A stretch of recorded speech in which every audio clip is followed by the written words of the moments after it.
massive shout out to our amazing exhibitors and vendors who brought this event to life.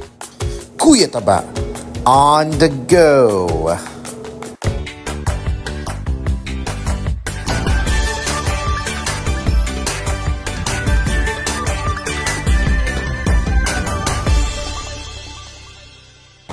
Say hi to the vlog first. Hi! So, ganito yung gagawin sa akin. Yun na nga mga katabs, sinimulan na ni CK ang pag-briefing at ang pagbabasa ng script namin for today's event.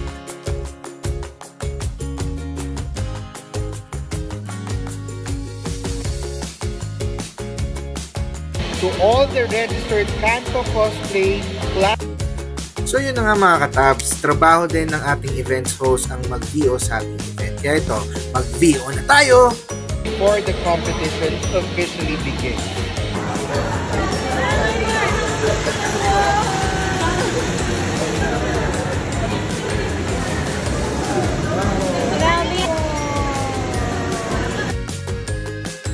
Dito naman mga katabs, nag-ikot kami sa ground floor ng Robinson's Place Las Piñas at pinarate namin lahat ng cosplayers.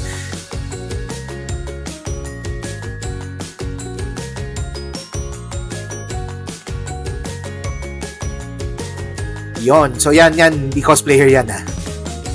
Sponsor sa ating event for today, syempre ang Robinson's Place Las Piñas.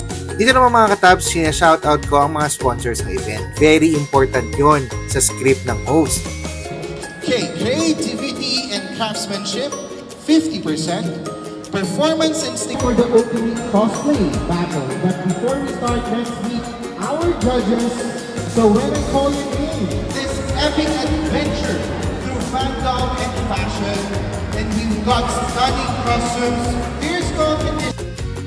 Mga katabs, ito nga pala ang mga clashers sa sumali sa Kanto Cosplay Clash sa Robinson's Las Piñas.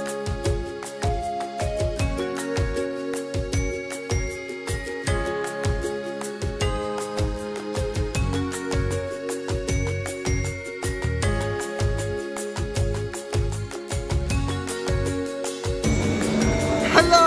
Ayan, so tapos na tayo mag-vlog ngayon dito sa Robinson's Place Las Piñas sa Kanto Matsuri. Ayan, congratulations sa lahat ng winner ng Kanto Cosplay Clash. Palakpakan natin ang ating mga cosplayers. Again, this is your Kuya Taba, David Chowder.